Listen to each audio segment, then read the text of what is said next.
Look up here.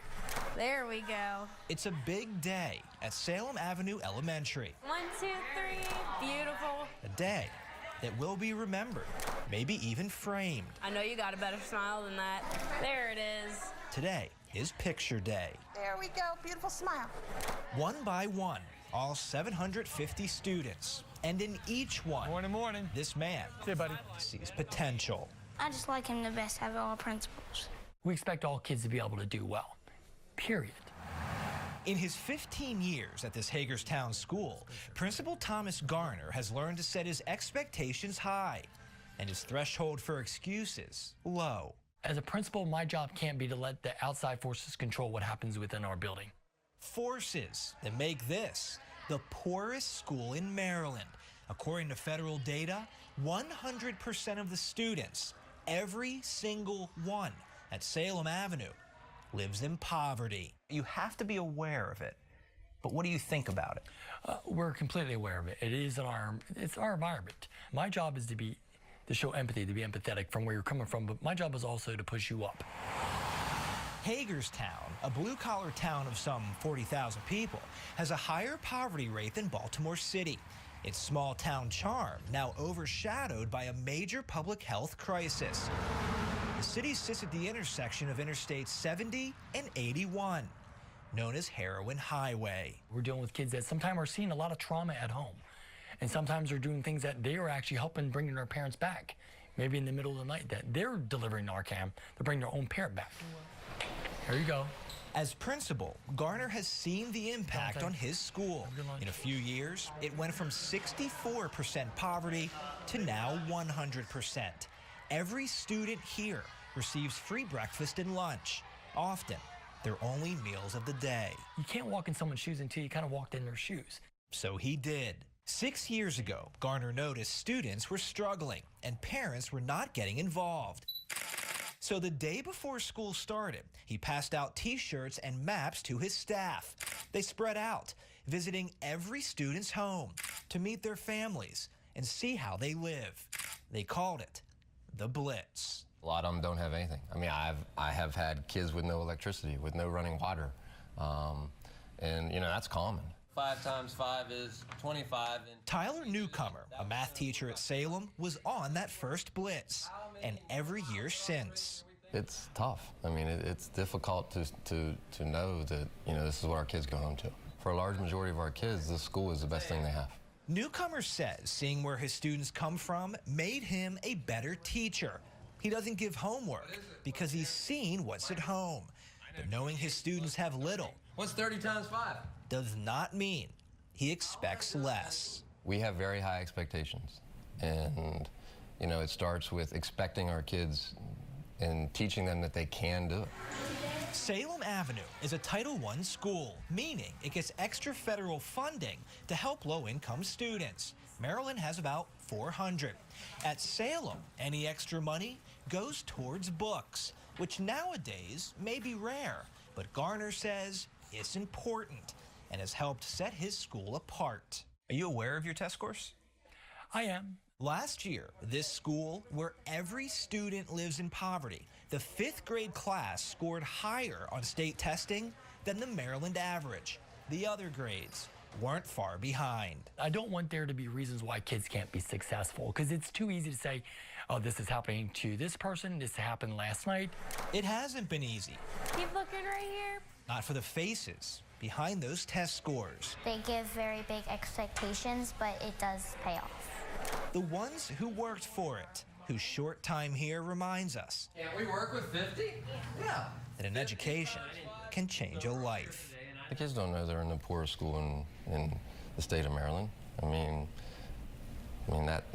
that's out of their control. And we love our kids. I mean,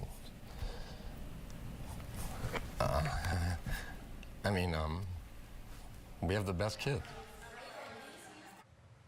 Wow. Well, there are about 1,500 schools in Maryland. 2 have 100% poverty, and both are in Hagerstown. Salem Avenue is the larger of the 2.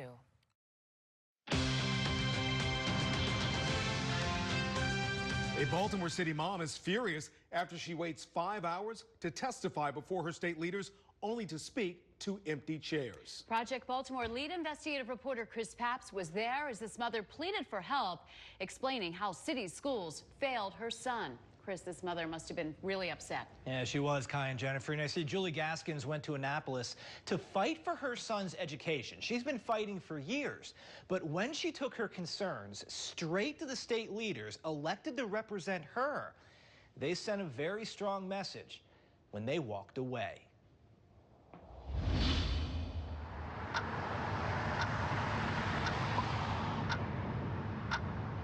What did you think of her testimony? I might not have been listening then. It's infuriating. Julie Gaskins waited a long time for this moment. She took the day off work, drove to Annapolis, and sat most all day waiting for her turn to talk to this Senate committee about how Baltimore City schools failed her son. We must have accountability. The only problem? When she took the mic, her city senators took off. You left while she was speaking. Yeah. It's just indicative of the larger problem within Baltimore City Public Schools. We'll get back to this hearing in a minute, but first, here's the backstory. Gaskins' son goes to Garrett Heights Elementary Middle. This recent letter from the State Department of Education confirmed that her son, who is in 7th grade, had the curriculum of a 1st grader. The state declared Garrett Heights in violation of state and federal law. We simply cannot allow children to be punished year after year because their adult leaders are failing. In response to stories similar to Gaskins and others that Project Baltimore exposed, Governor Larry Hogan introduced Senate Bill 302, the Accountability in Education Act.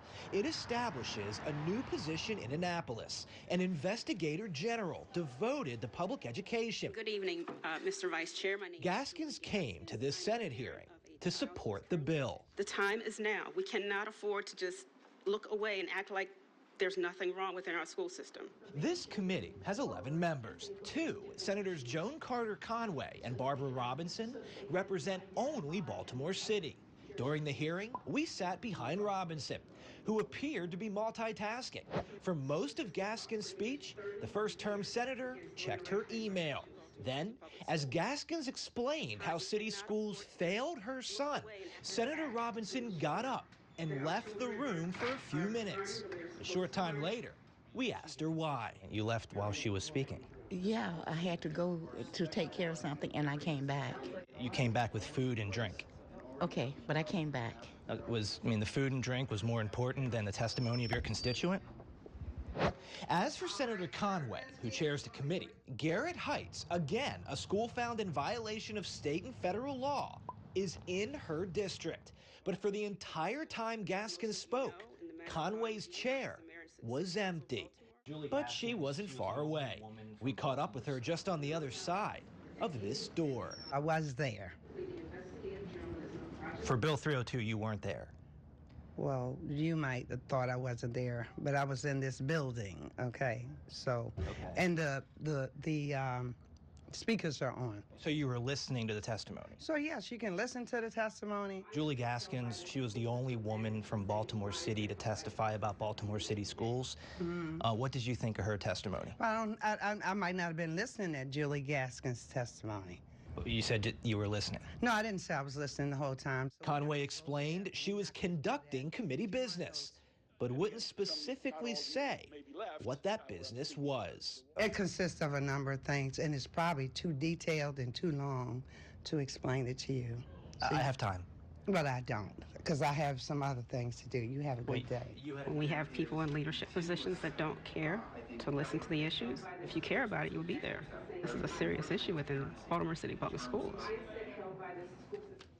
Now, the bill to establish an investigator general in Annapolis to oversee public education is still awaiting a committee vote.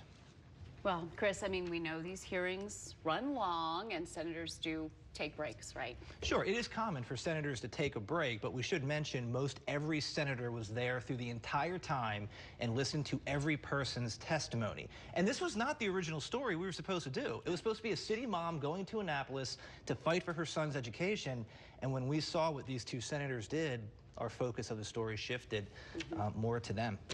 And as always, Project Baltimore, we want to hear from you. Do you have something that you want us to investigate or a story that you want us to tell? Call our hotline, send us an email, go to foxbaltimore.com to follow our progress. I'm Chris Pabst, and this is Project Baltimore. Chris, thank you. Thank you. Well, Jennifer, right now, police are actually putting up the yellow tape here. They're calling this an active gas scene. Reportedly, an explosion here inside this two-story apartment building. We are live at the Minnesota Manor Apartments. It's a very active scene here at this hour. According to initial reports, 4 firefighters have been hurt. 2 others are missing.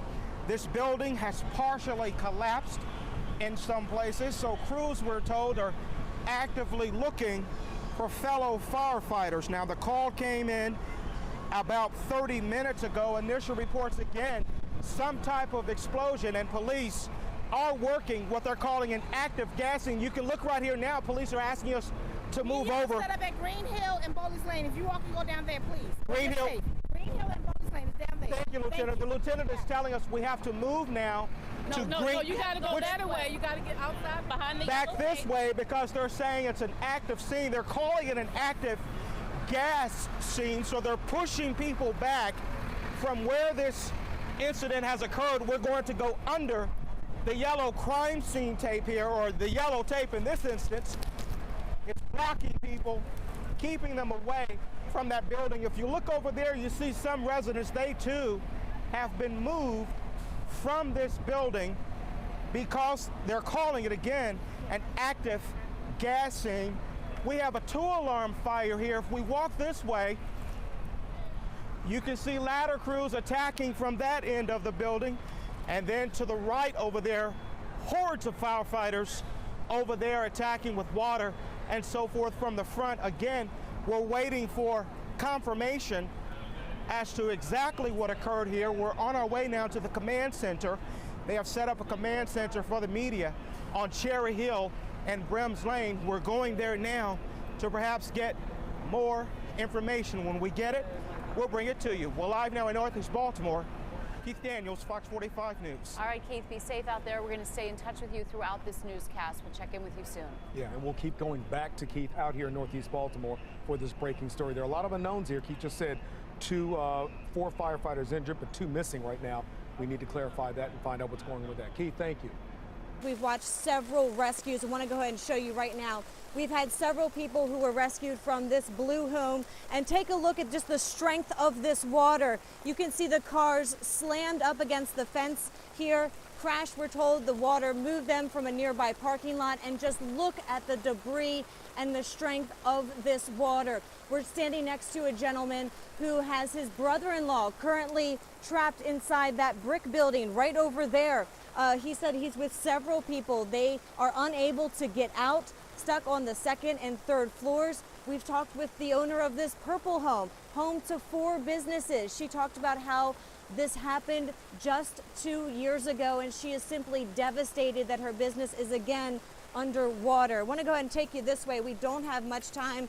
Police have told us that it's too dangerous for us to be in this section and that we have to leave, but I want to go ahead and show you down here. Earlier, this was absolutely flooded. You could not come down here. So as Vitas had mentioned, it does appear that the water is receding, but this rain is still coming down very heavily. Still a very dangerous situation. Here's a look that we haven't had before. You can see a member of the Swift Water Rescue here asking if anyone is inside this car.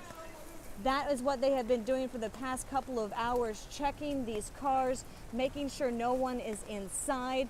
Earlier when we got here, you could see cars submerged in water. You could hear the horns honking, and that was the most chilling aspect, wondering if someone was in those cars or now. So right now, that member of the Swiftwater Rescue Team is shouting, asking if anyone is inside the cars. This is a police officer here who's going to check it out right now for us. So stick with us. We're going to take a look at what happens, what unfolds here. As you can see, this is the Main Street area, and it is simply flooded. Very thick mud that they have to wade through. The officer right now has his flashlight out, checking in the car. He has just determined that there is no one inside that car, so that is very good news. Obviously, very dangerous conditions here in the downtown area. We've been talking with people who simply have said that they are just devastated that this is happening again, but we know that rescues are still happening. We don't have any word on any injuries. Rescues still happening, and people are asked to avoid this area. Jeff, back to you.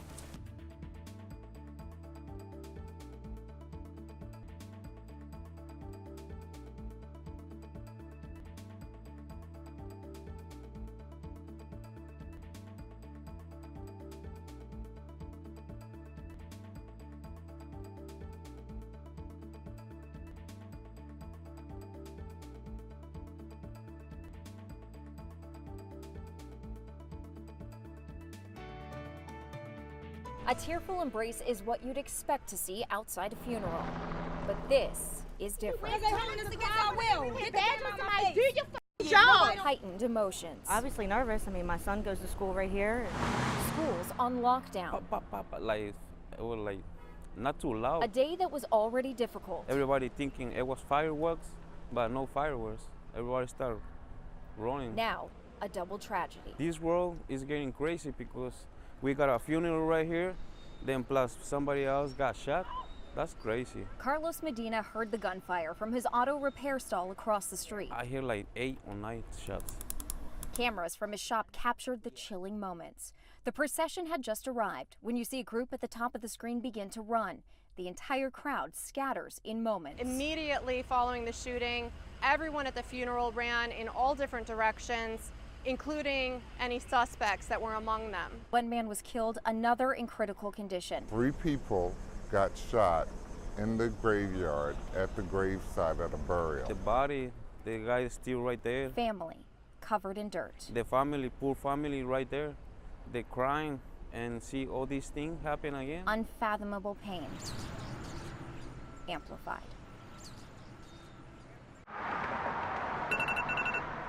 At the crack of dawn, the quick pace of daily life can kick in. From the dash out the door to the idle wait in rush hour traffic. Stress. You have to be able to leave your stress in Baltimore. This country's deadliest big city. Stress on these streets never stops. And no one knows that better than those behind this door. If you don't manage it over time, it'll kill you.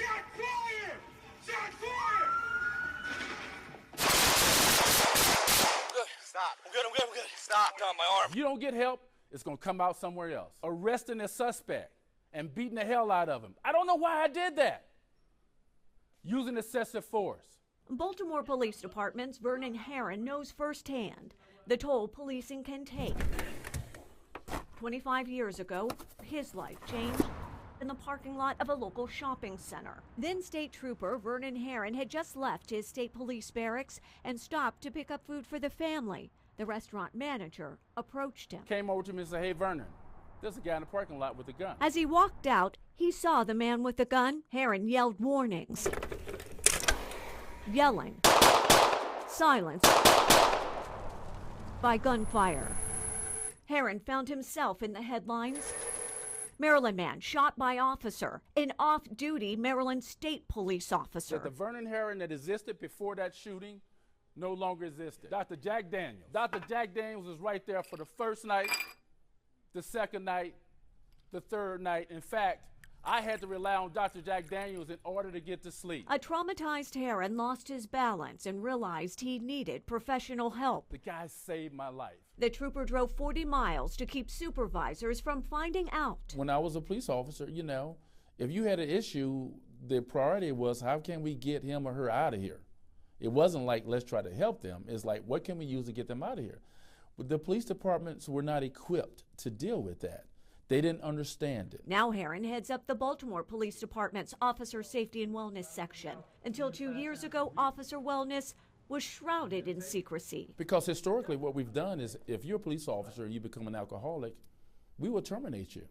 You know, if you're having domestic problems at home, we'll tell you, don't bring those personal problems here to the police department. And heaven forbid if you talk about suicide, you know. If you talk about suicide, then we're definitely going to try to get rid of you. A report published this year found more officers committed suicide in 2017 than died in the line of duty, 140 compared to 129. Alcoholism has also plagued police. One study found up to 23% of officers surveyed abuse alcohol.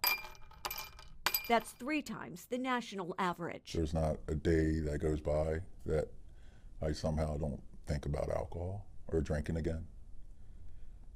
It's tough. For this Baltimore police officer, the weight of the badge became too much to bear. I could not function without alcohol. The department asked we not identify him for confidentiality reasons. During shift change, we would have what we called choir practice, and we'd be on the district lot, you know, at the bottom of the lot. We'd be off duty, of course, and we would have a couple beers. A culture he could balance at first, but after 18 years, became a problem. I wasn't drinking on the job, but it would have gotten to that. There were times where it was just so stressful. It was like, man, I need a drink. I can't wait to get off work. Studies have found the constant exposure to stress can lead officers to abuse alcohol, especially if they suffer from PTSD, post-traumatic stress disorder.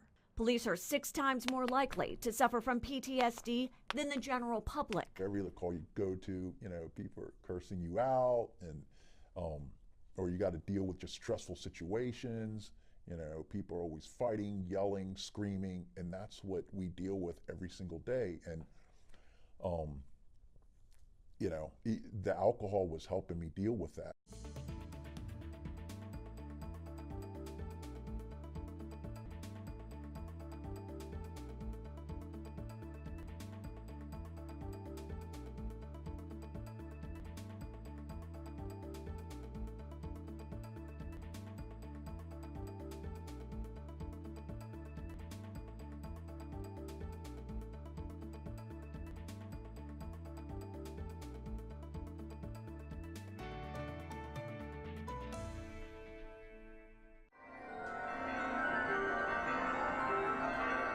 We are hands of time. Accuracy here is usually measured to the exact second. But right now, they're in the process of changing time. We are going into the future. In this shop, that means moving ahead 1 hour. Perfect. They have more than 400 clocks, which means springing forward 400 times. Advancing the hour hand is so much easier than going back 11 hours, okay. Clock shop owner Bob Capone has been bouncing time on these clocks twice a year for 31 years. This is a battery-operated clock, and if you can get around here... While so many faces look on, he shares a secret about the hands. You should always change it by turning the knob in the back as opposed to turning the hands themselves. It's a tedious task. So I'm going to go ahead and set the time. The Eisenhower clock is even a bit of a celebrity, but not because of its name. This clock was actually featured in House of Cards. A man on a mission. In order to correctly change the time on these big battery clocks. To erase 1 hour. Should never actually turn the minute hand to change the time. You should always take the back of the clock. In this case, this is very easy to do because the whole back comes off. Every clock gets a bit of his time. Since the Betty Boop. While others chime in. And I have to find the hook. He's spending today on daylight savings in Savage Mill. We love doing this. We love it. Kathleen Cairns, Fox 45 News. Live from WBFF in Baltimore, this is Fox 45 News at 10.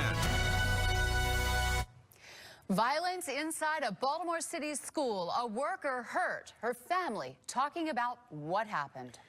Violence in Baltimore striking one of the most vulnerable people in the city. Tonight, it's a 3-year-old boy.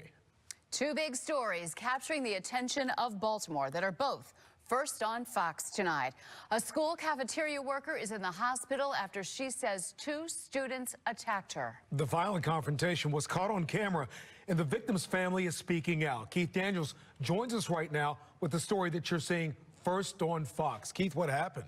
What kind, Jennifer? All right, Keith, thank you for that report. Baltimore, a city in crisis. That crisis strikes another child. 7-year-old Taylor Hayes was shot and killed last July. Taylor's sister, Amy Hayes, a 5-year-old, was shot last week. Now a 3-year-old child is struck by a bullet in Baltimore. There's a lot more ahead on Fox 45 News at 10 tonight. This blast starting a wildfire, millions of dollars in damage. What this was supposed to celebrate. Also, the sinking sidewalk along 26th Street, the progress made in stopping a collapse today. But next, bullets striking the youngest in Baltimore. The thing that may make it difficult for police to find the gunman when the News at 10 continues. This is 7-year-old Taylor Hayes. She was fatally shot back in July. 4 months later, just days before Thanksgiving, Taylor's little sister Amy is shot as the 5-year-old finds herself in the middle of a shootout on the street. Tonight, the role this crime-ridden community is now expected to play in leading police to the child shooter. Yet there is a national shortage of them, and it's getting worse by the day. What steps would you take to ensure what makes an emergency call? You know, the issue of public safety across the board is very personal to me. I want to thank my brother, Officer Olszewski, for his dedicated service to the residents of Baltimore County. And the 911 operators are as integral as our first responders to keeping our neighborhood safe. So, Players come and go. 1, 2, 3. You know, just kind of try to enjoy the times, you know, as everything flies by. It's inevitable for all of college seniors. I was walking up, you know, the steps, and I was like, you know, I'm counting down the days. Push up! After graduation, some are remembered more than others. He's just got a great way about him. And then there's the kind a program never forgets. When you look at Zach, you're looking at a captain, you know, as voted by his teammates. Senior long stick midfielder and captain Zach Davliakos is that for Charlie Toomey at Loyola, a player 4 years ago who wasn't a top priority on Toomey's recruiting trail. Zach was one of those guys that you kind of call an email bomber. He sent a lot of emails to Loyola. I'm sure he sent them to a lot of places. And, you know, we really just kind of kept him on the back burner and needed to watch his development. Until he watched him play. Coach Dwan and I went down and watched him play at a fall tournament in his senior year, and he had 2 or 3 goals. He's running the field, he's picking up ground balls, and you know, it's funny because when you take notes on kids, you tend to write, you know, interesting things, and for him it was great hands. A scholarship offered on the spot because of how he played. So well, Toomey didn't even notice. Nope, not until I shook his hand after he committed to coming to Loyola. And then I said, oh my geez, what have I done? Teammates come and go. Let's go line up! Zach is the kind of guy that you want to be around. Good one.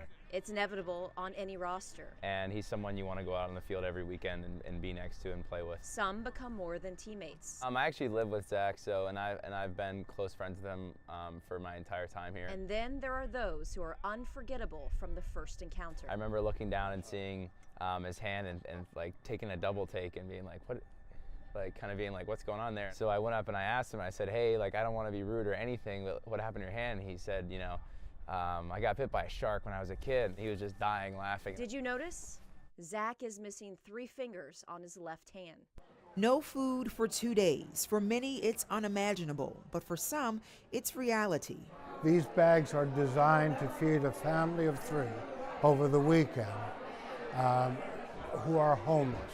Survival kits for the most vulnerable among us. The effort now 9 years in the making. Chris and Pam Wilson of Hearts Place Services at the helm. When they have the food, they feel secure, they feel loved. And on Martin Luther King Day, the Wilsons went one step further. We have cereal, we have milk, we have fruit cups, bread, ham. Serving homeless children who attend Baltimore City public schools, making sure they weren't just able to eat for the weekend, but for the Monday following, MLK Day, a holiday when free school meals aren't an option.